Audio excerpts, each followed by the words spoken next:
नमस्कार, आप देख रहे हैं दिल्ली ग्लो न्यूज और मैं हूं आपके साथ सपना। चलिए रुक कर लेते हैं आज की बड़ी खबरों की ओर। बहुत ही अनप्रेसिडेंटेड सी सिचुएशन है जिसके चलते आज हजारों लाखों पैसेंजर्स ग्राउंडेड हो गए हैं और बड़ी अजीब सी स्थिति है क्योंकि पहले ही भारतीय एविएशन सेक्टर एक डुओपली का शिकार है। यानी कि मोटे मोटे तौर पर सिर्फ दो ही एयरलाइंस हैं जो पूरे एविएशन मार्केट को कैप्चर करे बैठी हैं। एक है इंडिगो और दूसरी है एयर इंडिया। उसमें भी इंडिगो एयरलाइंस एक ऐसी एयरलाइंस है जिसके पास लगभग 70% मार्केट शेयर है। यानी कि हर 100 फ्लाइट्स जो देश में उड़ती हैं उसमें 70 फ्लाइट्स इंडिगो की उड़ती हैं।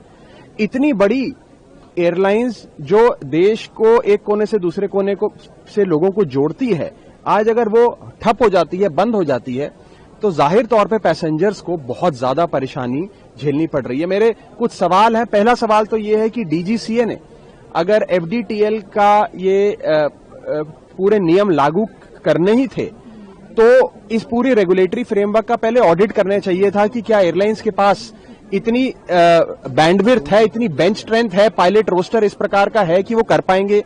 दूसरा, एयरलाइंस को खुद को अपने आप को एक इस तरीके से प्रिपेयर करना चाहिए था कि ये स्थिति ना आए। और अंत में जो पैसेंजर्स जिनकी आज न जाने कितनी इंपॉर्टेंट बिजनेस मीटिंग्स कैंसिल हो गई, जॉब के इंटरव्यू कैंसिल हो गए, शादियां, रिसेप्शन कैंसिल हो गए, उन पैसेंजर्स को कैसे कॉम्पनसेट करेगी एयरलाइंस और डीजीसीए, इस पर सोचना चाहिए। आप उनकी टिकट का पैसा तो उन्हें वापस शायद कर दें क्योंकि फ्लाइट ही नहीं उड़ी, लेकिन उसके अतिरिक्त आप क्या कॉम्पनसेशन ऐसे पैसेंजर्स को देंगे, इसके बारे में भी हमें सोचना चाहिए। और एक बड़ी बात जो मैंने आज से कुछ समय पहले पार्लियामेंट में भी उठाई थी कि भारत का एविएशन सेक्टर एक प्रकार से मोनोपोली बन गया है। दो एयरलाइंस ही चला रही हैं। जैसे आप अगर भारत का टेलीकॉम सेक्टर देखिए, आज या समझिए एयरटेल या जियो में से कोई एक बड़ा सर्विस प्रोवाइडर ठप हो जाए तो हम सबके फोन चलने बंद हो जाएंगे।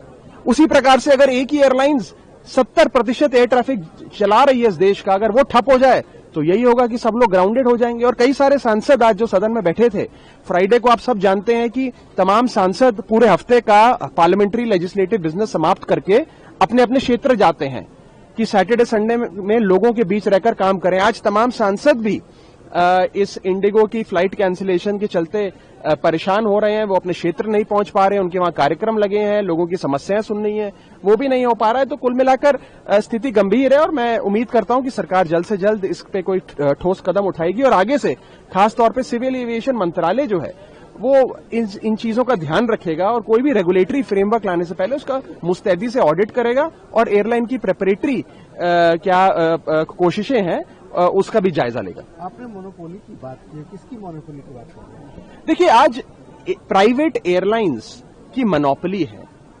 दो एयरलाइंस हैं भारत देश में जो पूरा एयर ट्रैफिक कंट्रोल करती हैं। एक इंडिगो है, एक एयर इंडिया है, और तो कोई है नहीं। तीसरी स्पाइस जेट बेचारी तो 1-2% मार्केट शेयर पे बैठी है। और ये दो एयरलाइंस इंडिगो और एयर इंडिया में भी अधिकांश हिस्सा इंडिगो का है। मैक्सिमम फ्लाइट्स इंडिगो उड़ाती है और इंडिगो ही अगर ठप हो जाएगी तो जाहिर तौर पे पैसेंजर्स को बहुत तकलीफ होगी। तभी मैंने बात करी रेगुलेटरी फ्रेमवर्क की, एयरलाइंस के खुद के ऑडिट की। एफडीटीएल जैसा कानून लाने से पहले, एक नियम लाने से पहले पूरी मुस्तैदी से तैयारी होनी चाहिए थी।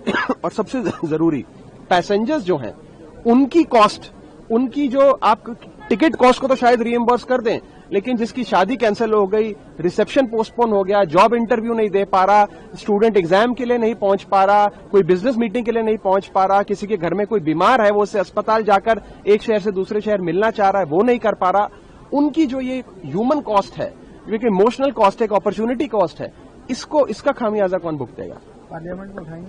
जरूर उठाएंगे, प्रयास